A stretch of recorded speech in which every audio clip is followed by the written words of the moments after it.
Teorias da comunicação, parte 5, paradigma crítico radical. Olá, o paradigma crítico radical traz consigo essa dupla designação. Ele é crítico e ele é radical. Crítico porque toma essa visão crítica sobre os fenômenos, sobre o objeto de estudo, a sociedade, por exemplo, os indivíduos, por exemplo, em sociedade, e é radical porque não faz concessões, não abre mão de determinados fundamentos. Provavelmente esse aqui é o paradigma mais conhecido dessa série. É bastante conhecido, muito citado, permanentemente citado, porque um dos seus conceitos que nós vamos ver, que é o conceito de indústria cultural, está presente no dia a dia, na verdade. Se você procurar o que está sendo produzido hoje a respeito de comunicação, certamente você vai deparar com o conceito de indústria cultural. Está aqui a referência, é o Marx e a Escola de Frankfurt. O que diz esse paradigma? Que correntes ele de fato, e temas e áreas de conhecimento é objeto de estudo? História, sociologia, a economia, etc. E temas como cultura, ética, ideologia e indústria cultural. Principalmente ideologia e indústria cultural. Já vamos adiantar o seguinte: ideologia não é apenas um sistema de ideias. É um sistema de ideias utilizado para a dominação dos indivíduos, de uma classe sobre outra. Existe uma classe dominante, dona das ideias dominantes, e uma classe dominada. Dito de outra forma, é como pensássemos nos termos de Marx, a classe dominante, formada pelos donos dos meios de produção, os patrões, e a classe dominada, o operário, os trabalhadores de modo geral, não apenas os operários.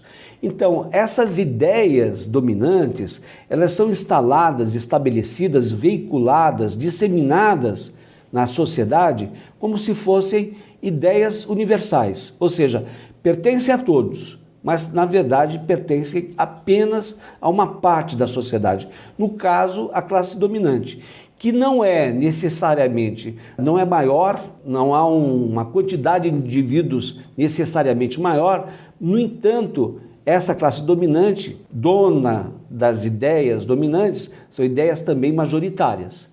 Nós não estamos falando, então, portanto, de quantidade. Às vezes há pessoas que pensam que quando se fala em classe dominante, estamos pensando também numa classe maior. Não é bem assim. Ela, do ponto de vista do volume, da quantidade dos indivíduos, essa classe não é necessariamente maior. Ela é dominante porque as ideias e o modo de ação na sociedade é própria de quem exerce o domínio. Então, a ideologia é esse sistema, e esse sistema de ideias, a ideologia, está presente na indústria cultural. A indústria cultural, por sua vez, esse conceito se contrapõe à ideia de cultura de massa, que é uma expressão não utilizada pela Escola de Frankfurt. A Escola de Frankfurt não aceita a ideia de cultura associada à massa.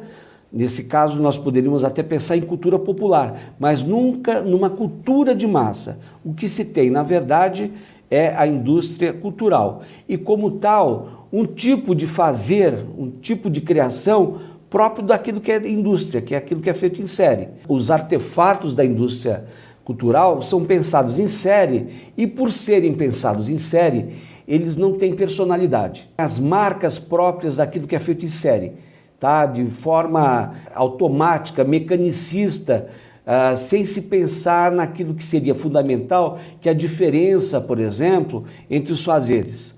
Então, uma novela pensada no conjunto dos seus capítulos é um artefato da indústria cultural, e se formos ver uma novela, via de regra, e também generalizando, uma espécie de mais do mesmo. Ou seja, é a mesma narrativa que teria sido narrada centenas de vezes e está lá com nova roupagem. Ora, essa estar lá com nova roupagem, de forma, é verdade, mais ou menos diferenciada, no entanto, não se diferencia aquilo que é próprio do folhetim, que é uma narrativa estereotipada, modelar nesse sentido. Ou seja, aquilo que já foi experimentado pelos indivíduos muitíssimas vezes. Daí essa ideia de artefato. Nós temos aqui então uma apresentação rápida da Escola de Frankfurt, a ideia de suporte, né? Os meios de comunicação são suporte da ideologia, a ação da ideologia propriamente, ela dissimula o real, ideologia não é uma mentira. Isso para quê? Para manter o poder da classe dominante. Isso não é uma brincadeira, como muita gente acha que, puxa vida, será que existe exatamente isso? Domínio pelas ideias? Resposta, o tempo todo. Então, portanto, esses artefatos, mas os indivíduos também, são reduzidos à condição de mercadoria. Uma expressão da escola também, de um teórico, sobretudo, específico, é a expressão de reificação, ou seja, o processo de coisificação dos indivíduos, que são expropriados, digamos, de sua personalidade, até, no certo sentido, de seus sentimentos, ou são tratados como marionetes de um jogo. Você percebe que essa visão, o modo pelo qual a Escola de Frankfurt se posiciona diante da sociedade como todo, como organismo, é um modo, um olhar bastante negativo, né? Bastante pessimista. Aliás, a propósito, muitos anos depois, os anos 30, depois do surgimento da Escola de Frankfurt, o desenvolvimento de seus principais conceitos, anos depois, na década de 70, um teórico chamado Umberto Eco, bastante conhecido, publica Apocalípticos Integrados. Esses integrados são, digamos, aquelas correntes científicas e de crítica capazes de manter uma relação talvez menos pessimista com os meios de comunicação, de forma mais integrada, portanto, enquanto que os apocalípticos são aquelas correntes críticas e pessimistas, sendo a Escola de Frankfurt o principal modelo dessa visão crítica e pessimista. A outra vertente é a espiral do silêncio, outra vertente desse paradigma. Tivemos lá a Escola de Frankfurt, agora a espiral do silêncio. O nome já diz, uma maioria silencia diante da opinião pública. Na verdade, a opinião pública é majoritária. Você já sabe que majoritário aqui não diz respeito necessariamente à condição daquilo que é quantitativamente maior. Não se trata disso. Aqui, na verdade, é majoritário porque, de fato, são ideias dominantes. Essa opinião majoritária é veiculada pelos meios de comunicação. Então, a espiral do silêncio é a percepção que se tem que uma minoria política de poder econômico certamente menor silencia diante de uma série de fatos. Isso para quê? Para proteger-se diante de uma opinião dita ou percebida como majoritária. Então, é como se dissesse: determinado fato é repetido tantas e tantas vezes, e há uma máxima, há um filme sobre essa máxima, há um filme famoso, um clássico chamado O Homem que Matou o Facínora, do diretor John Ford, né? Ao longo desse filme, como desfecho, há uma situação tal em que ocorre, aqui é um spoiler, não vou cometer esse spoiler, mas existe uma tal situação em que esse homem, né, o dito homem, mata o Facínora, mas na verdade não foi ele, né? Não foi ele. E, no entanto, dentro de determinada situação é melhor dizer sim, teria sido ele. E aí vem uma moral do filme. Uma mentira repetida muitas vezes transforma-se em verdade. Ou, dito de outra forma, quando a mentira fica mais em evidência do que a verdade, publique-se a mentira. Quer saber? A espiral do silêncio tem um resquício disso. Quer dizer, algumas coisas não necessariamente, algumas notícias, por exemplo, não necessariamente correspondem à verdade, mas elas são repetidas, muitas vezes repetidas.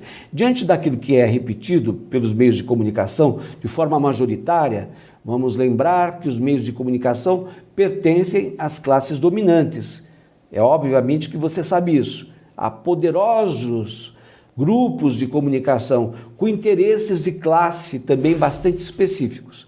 Então, quando se repete determinada notícia com determinados interesses também, ainda que não necessariamente sejam verdadeiros, só pelo fato de terem se instalado assim, então vamos calar diante deles, vamos aceitá-los. A espiral do silêncio mapeia, digamos, esse fenômeno, estuda esse fenômeno, né? Como que a minoria se cala diante da maioria, tomando como contexto essa situação a que me referi. Nesse sentido, os meios comparecem como instrumento de controle social, veiculando e ratificando, fortalecendo determinadas ideias, quaisquer que sejam, e posições político-ideológicas. Vamos pensar uma posição político-ideológica, parece dominante? Porque na vida política partidária, político-partidária brasileira, porque em determinados momentos aparece a figura do salvador da pátria. E como que essa figura é construída diante de nossos olhos?